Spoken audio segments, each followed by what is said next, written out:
Welcome back to the channel. We're back with our Spider-Man Commander deck profile today with Iron Spider Stark Upgrade. For Dream Mana, we have 2 Druid Vigilance where you can tap it to put a +1/+1 counter on each artifact, creature, and vehicle you control. And you pay 2 to remove 2 +1/+1 counters from among artifacts you control to draw a card. So we have plenty of ways to benefit off of having +1/+1 counters on our colorless creatures. Some modular abilities that we like to see in this deck as well to make sure we can move those counters around. Some ways to make sure we could tap, untap Iron Spider to make sure that we could use that ability again and again to get some draw power off of it while we're at it. Ways to make sure we have plenty of creatures to put those +1/+1 counters on while we're at it. But that's just a general overview of the deck. Let's get into it card by card. Starting us off, we have Animation Module. Whenever +1/+1 counters are put on a permanent you control, pay 1, get a colorless servo artifact token.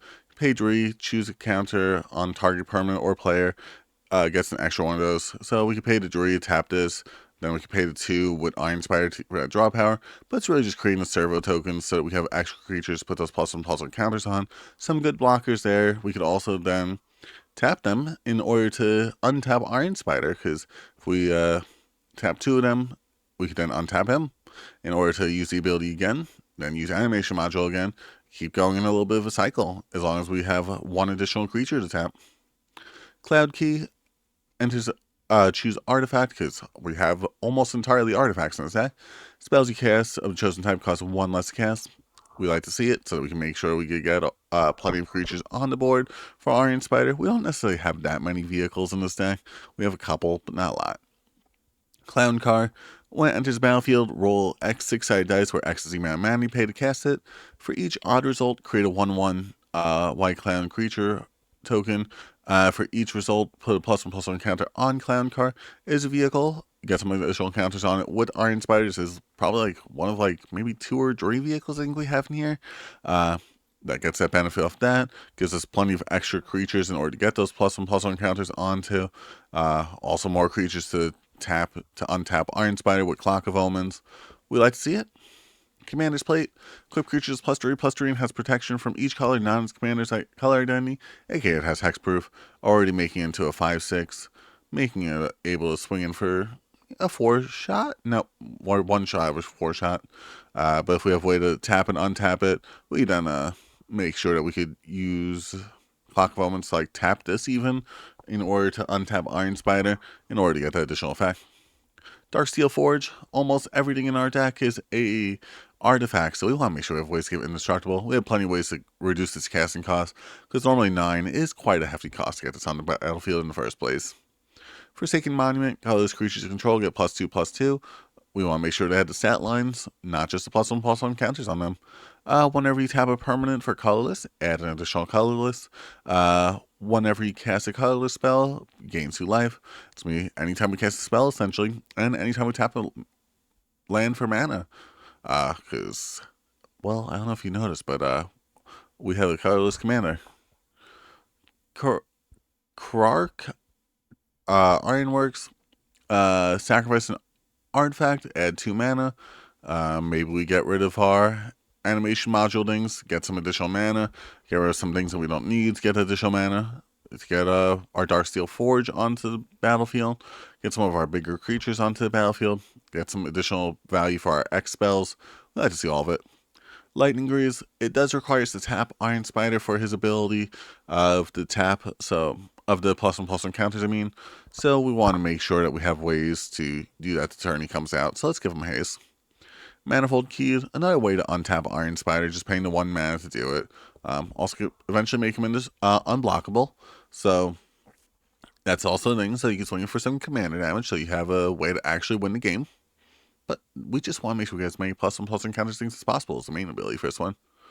Mind Stone for some additional mana, maybe a little bit of draw power if you're at a point in the game where you have too much mana. Mystic Forge, look at the top card of your library at any time. Artifact spells can be cast from there. Pay 1 life, exile that card. I mean, maybe you have a Manifold Key, you could also untap this.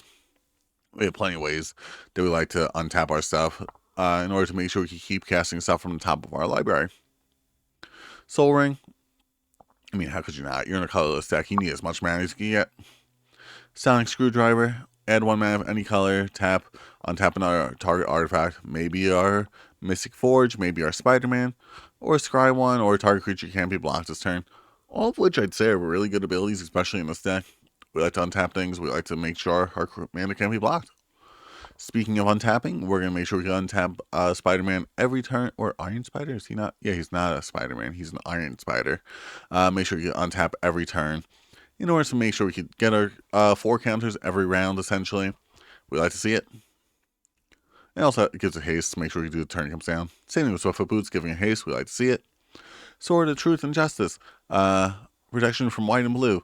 Quick creature deals combat damage to a player, put a +1/+1 counter on a creature you control, then proliferate.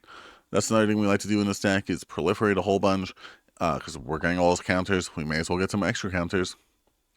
Another thing we like to proliferate is the Eternity Elevator. If we manage to get something up to 20 power, we could station this, and then add X mana of any one color, where X is the number of charge counters on this. So at least 20, but even still, just 5 mana for 3 mana, it's not a bad trade-off. Just the hope of getting to that 20 is always fun. The Ozlet, we are quite susceptible to board wipes in this deck, especially if our opponent has a Vandal Blast. I mean, this doesn't help us with Vandal Blast, but any of the other board wipes, this does definitely help us out with, to make sure that those counters don't go to waste, and we can then put them on a creature, and then, maybe put them on Eternity Elevator later. Dazzling Elixir, another way to make sure we can untap Iron Spider or Mystic Forge in order to get the ability again and again. Also makes it so we could use the ability the turn it comes down to get us +1/+1 counters super early. Drain Dynamo for some additional mana. Drone of Geth.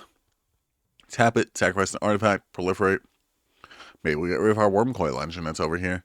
Maybe we just get rid of some stuff we don't need or is about to get removed. And then we goes untap this, proliferate again. Depends where we're at in the game. Unwinding Clock, another way to make sure we untap all of our artifacts, storing each player's untapped them, getting those 4 +1/+1 counters every turn on all of our creatures, which could add up. And then Voltaic Key, another way to untap Iron Spider, to get those plenty of +1/+1 counters on all of our creatures. It's not really all of our creatures, but it's essentially all of our creatures. Actually, well, while we're going through the creatures, I'll take a look if any of them are not artifacts. Arcbound Crusher, normally 0/0 with trample, but being able to get all those +1/+1 counters helps them out a whole bunch. Modular 1, allowing us to move those counters onto another creature when he gets removed. And whenever another artifact enters the battlefield, put a +1/+1 counter on this creature, making him quite strong. Arcbound Ravager, sacrifice an artifact, put another +1/+1 counter on this card. Modular 1, allowing you to move those counters around. Move the counters from this modular onto this modular, from this modular onto this modular. Where you could remove a +1/+1 counter from this card, put target artifact card from your graveyard on top of your library to get your modular back. But yeah, overall, modular is just super helpful in this deck in terms of moving those counters around to make sure that they don't go to waste. And also just the recursion is sometimes nice. Canoptic Spider, whenever another non-token artifact enters the battlefield, draw a card. Oh, artifact creature specifically, actually. But overall, just some good draw power. An extra spider if we really need a spider, which we don't need for this commander, but some other commanders we might. Crypto Draw, other artifact creatures you control have hexproof. A little bit of extra layer protection is helpful for us there. Cyberman Patrol, artifact creatures you control have Afflict Jury. Our opponents can choose between taking the damage from our creature swinging in for some big damage, while it's +1/+1 counters on it, or they can take Jury. Both of which deal them damage, both of which help us win the game. Cybermen Squadron, non-legendary artifact creatures you control have Myriad. Only thing with our modular creatures is they tend to be 0, so that doesn't help them out there, because the creatures that... Oh wait, actually, don't they... Yep. This creature enters the battlefield, those counters. So, my apologies. I was thinking of something else. I was thinking of the counters they get from Iron Spider more so. They don't get those, but they do get the ones they get from the modular, so when they do get removed... Ooh, wait, I'm trying to think how this works, actually. When it dies, okay, so never mind. You don't get it, because it gets exiled with Myriad. So don't worry about modular creatures. Just worry about your Iron Spider swinging for some big damage with this. Foundry Inspector, artifact spells you control cost 1 less to cast, a little bit cost reduction, super nice there. Giggling Skitter Spike, when it attacks or blocks, or becomes the target of a spell, deal damage equal to its power to each opponent. all +1/+1 counters we're putting out with Iron Spider, or we could use its monstrosity ability to get 5 +1/+1 counters on to start off. That's already potentially like just a 6/6, dealing 6 damage to each opponent. Then based on how many times we could tap and untap Iron Spider, that's a lot of damage. Speaking of big creatures, we have an XX for a 0/0. When this creature dies, create a 1/1 colorless adopter creature token for each +1/+1 counter on this creature. Now, a creature that really likes getting those +1/+1 counters onto it, allowing us, even more creatures to put some +1/+1 counters on. Aryan Apprentice, 0/0, enters the battlefield, put a +1/+1 counter on it. Dies if it had counters on it, put those counters on target creature you control. aka it has Modular 1. I don't know why I didn't just say Modular 1. Jehoiar's Familiar. Historic spells cost 1 less cast. That cost reduction we like to see, so we can actually get our Darksteel Forge out. Market Backwalker enters with +1/+1 counters on it. Pay 4, put a +1/+1 counter on its creature. When it dies, draw a card for each +1/+1 counter on it. We could deck ourselves out. Think about it. If we get enough +1/+1 counters on it, and then we could sacrifice this with, what was it, Drone of Geth? Yep, Drone of Geth. We could do the dumb thing. Marvin, Murderous Mimic. Now we got Spider-Man's ability in order to tap it again. This is Iron Spider instead of having a second having a way to untap it. Mindless Automaton, remove 2 +1/+1 counters from this creature, draw a card. Maybe having plenty of ways to put some +1/+1 counters on it, so it'll at least be a 1/1. It is 4 mana, so a little bit overcosted, but still, a little bit draw power is nice. Mirror Battle Spear, another way to get some additional +1/+1 counters on all of our creatures and have more and more +1/+1 counters on all of those. Sorry, basically a way to get more creatures with +1/+1 counters on. Ornithopter Paradise, add 1 mana of any color, allows that little bit of ramp. Palladium Mirror for some more ramp. Patchwork Automaton, Ward 2, whenever you cast an artifact spell, put a +1/+1 counter on this card. Basically another card that just likes having some +1/+1 counters on it. No trample there, so that is a downside, but we'll take it still. Scrap Trawler, whenever an artifact's put in your graveyard, return to your hand target artifact in your graveyard with lesser mana value. Potentially, if they board wipe us, we can get some things back. Shimmer Mirror, cast an artifact spell as though they had flash, allowing us to cast our artifacts during our opponent's spells, maybe making so Patchwork Automaton gets stronger during our opponent's turns. Seal Overseer has the same tap ability as Spider-Man. We like to see it. Stone Coiled Serpent, another creature that wants lots of +1/+1 counters on, so it could trample over. Surge Conductor, another way to proliferate, get some additional +1/+1 counters on our things. Dreefold Dunderhulk, really good card in this deck, probably the best card in this deck, I'd say. Enters or attacks, create a number of 1/1 gnome artifact creature tokens equal to its power. We're going to keep getting some +1/+1 counters on it, keep getting more and more creatures to put +1/+1 counters on. That's all stuff we want to see. Ultima, Origin Oblivion, a little bit of extra ramp essentially by giving us blight counters onto our lands. Walking Ballista, another creature that really likes having those +1/+1 counters on it, so we can then remove those to deal a lot of damage to our opponents. We can't run the infinite combo with this in here though. Wormcoil Engine, another way to get some additional artifact creature tokens to then put those counters on. Well, I do have to go through Ugin's Mastery first, because we can't scroll all the way over to the second half of the deck yet. But Ugin's Mastery, whenever a colorless creature spell manifests the top card of your library, whenever a creature with total power 6 or greater, attack with creatures with total power 6 or greater, which is not hard to do with this deck, may turn a face down creature face up, aka get one of our 7 mana spells for free. Sorry, I scrolled too far this time. Alright, on to the second half of the deck, really just 10 cards. Eldritch Immunity for a little bit of protection there. Kozilek's Command for a little bit of surge power, essentially, or a little bit of ramp. Titan's Presence, cast a spell, reveal a colorless creature card from your hand, removal or your opponent's thing.